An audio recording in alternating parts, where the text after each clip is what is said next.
So we're doing 7-2. We're continuing with identities. And most of the identities you already know. So the reciprocal identities, they're all, and the quotient identities all come from chapter 6. So hopefully by now you should know them.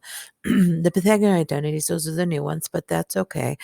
We did a couple of problems with those, a couple of sections already on that. And so they come from a right triangle on the unit circle. And so the height is going to be sine squared sine, and then the base is going to be cosine. The hypotenuse is 1. And when you do the Pythagorean theorem on it, that becomes sine squared plus cosine equals 1. And then when you divide everything by cosine, we end up getting this identity, and when we divide everything by sine, we get this identity. So those are ones that you should practice if you haven't already. We're going to add 2 more identities, the even and odd on there, and we did these before first semester, where we talked about even and odd functions, and we know that when it's an even function, we were going to say that it's symmetric to the y-axis, and when it's odd, it's the same as a origin.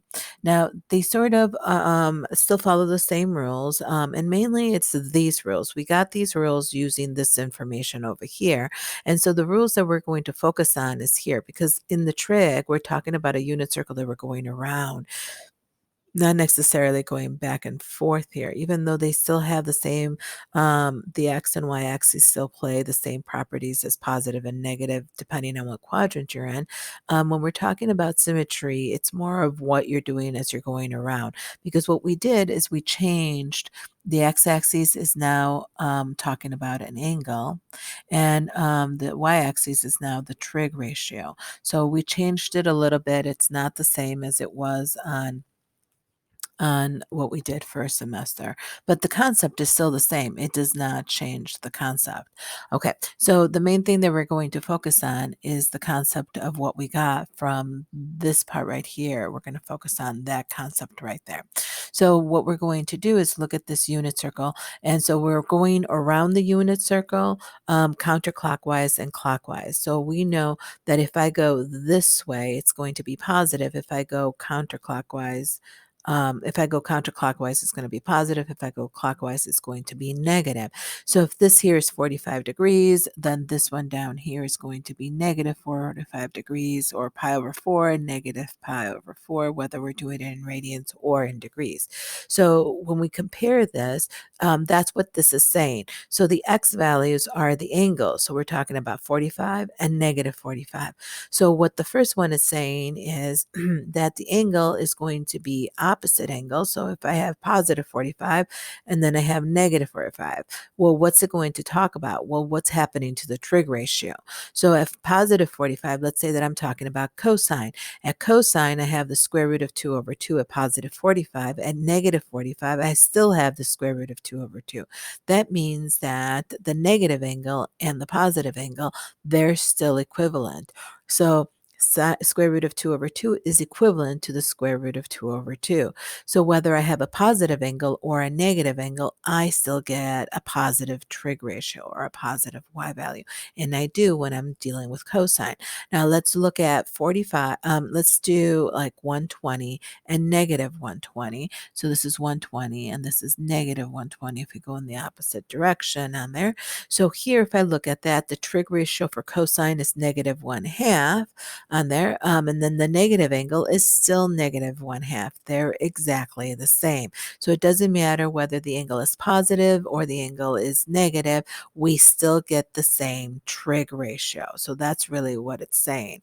So if I have f of negative x is equal to f of x, the trig ratio is still going to be the same. That's what this is saying. And cosine fulfills that, so therefore cosine is even. So because cosine does this, then we know that cosine is an even function. Okay, so now let's look at 45 and negative 45, and we're going to talk about sine now. So at 45 is the square root of 2 over 2, and negative 45 is negative square root of 2 over 2.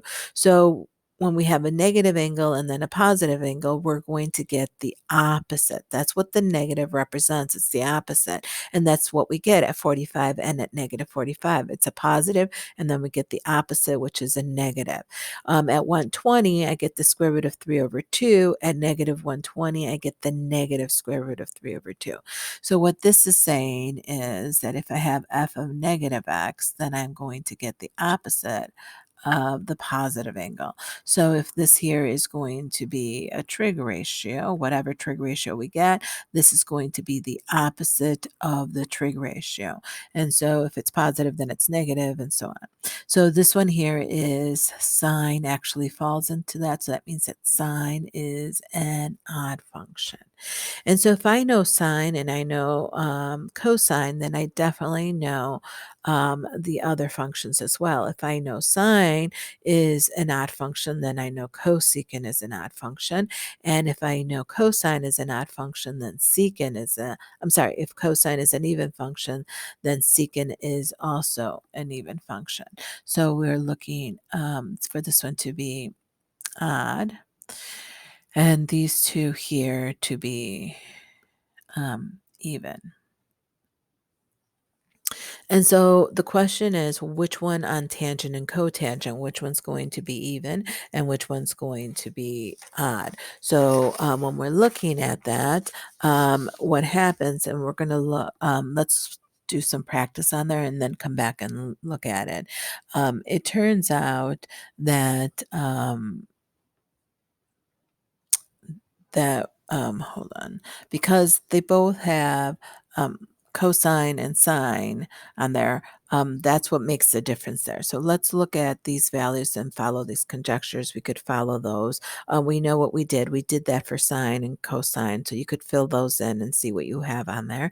And then we already talked about what happens to cosecant and secant. The one that we want to focus on is what's really happening on the tangent. And then, of course, what also happens on the cotangent, which I don't have here.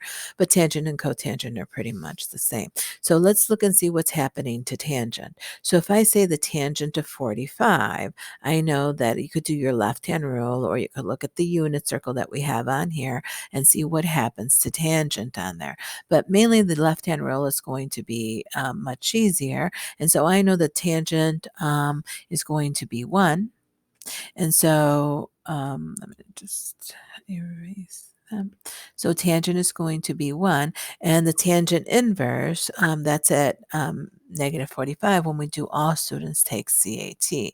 So all students take CAT, we know that tangent is going to be negative right there. And so therefore this is going to be a negative 1. And same thing for 135, it's still a reference triangle. I know that at 135 it's the second quadrant, and tangent is still going to be a 45-degree angle, so I know that that's going to be negative. But tangent negative 135 is in the third quadrant, and I know that tangent, all students take CAT, tangent is going to be positive. So if I look at that, I have a positive angle and a negative angle, and the sign has changed to the opposite. Same thing here, the trig ratio is the opposite. So therefore we know that tangent is going to be, so I know the tangent of a negative angle is going to equal to the tangent of that angle. And so therefore we know that this one here is going to be odd. And then for cotangent, you could look at it, and the values for cotangent are still the same thing as tangent. They're just reciprocal, so if it's positive and negative. So we know that this one here, if we fill this in, that these two are both going to be odd. So we have 4 of them. We have 4 of them to be odd, and only 2 of them to be even. Okay. So let's do what they say here. And so here's what we have is all of these are going to be odd. All of these are going to be even. So I know that if I have the sign of a negative angle, I am going to get the sign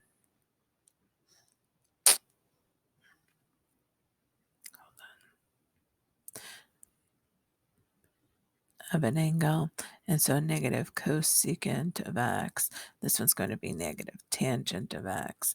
And then this one here is going to be negative cotangent of x. And then the even ones is just going to be cosine of x and then secant of x.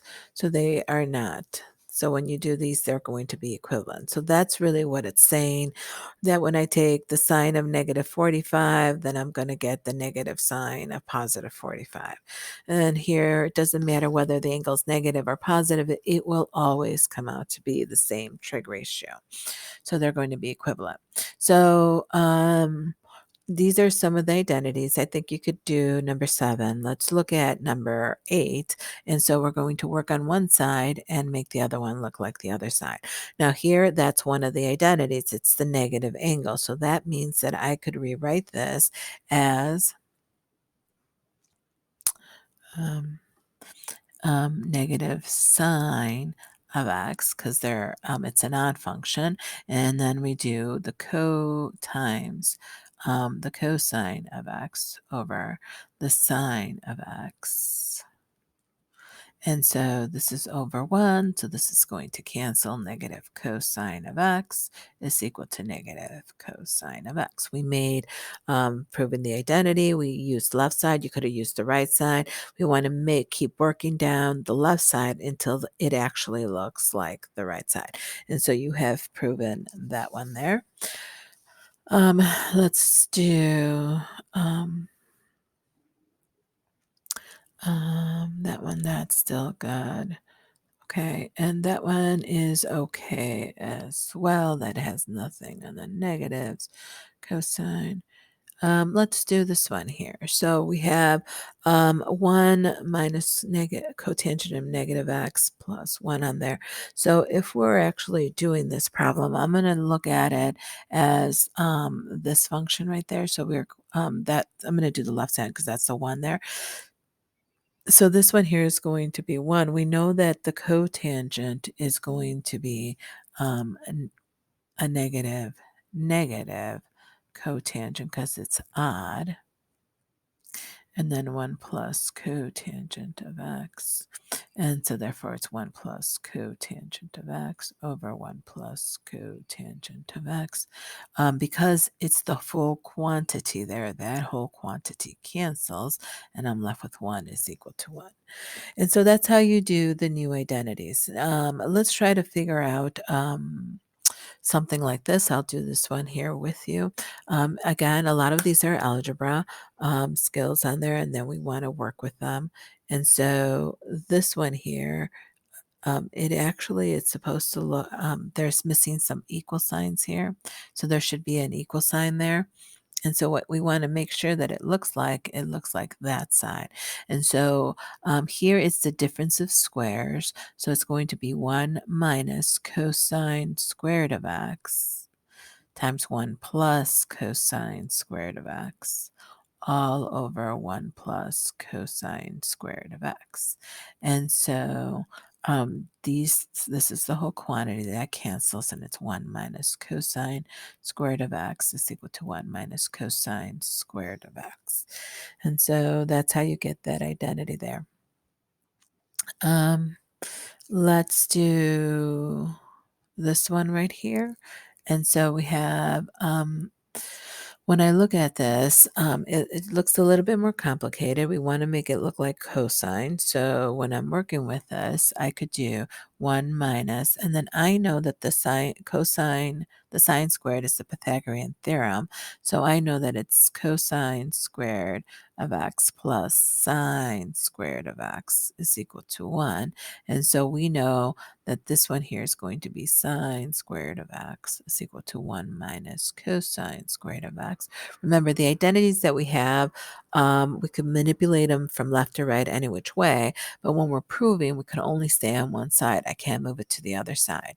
So this one here becomes, so I'm going to replace the sine squared of x because this is what the sine squared of x. So I'm going to replace that there to 1 minus cosine squared of x because that's what sine is equal to. And then this is going to be 1 minus cosine of x, and this is the difference of squares again. So it's 1 minus cosine of x and 1 minus cosine of x plus, because it's a difference of squares, minus cosine of x. And so therefore that cancels, 1 minus, and then it's the parentheses 1 plus cosine of x. And then when I distribute the negative, I am going to get 1 minus cosine of x. Okay, and then this one here is going to be a mistake, and so that's going to cancel, and it's going to be negative cosine of x. So there should be a negative there, and that's a mistake on that. And so it's going to be negative cosine of x because of the distributing. Okay, very good. And I think that's it. All right.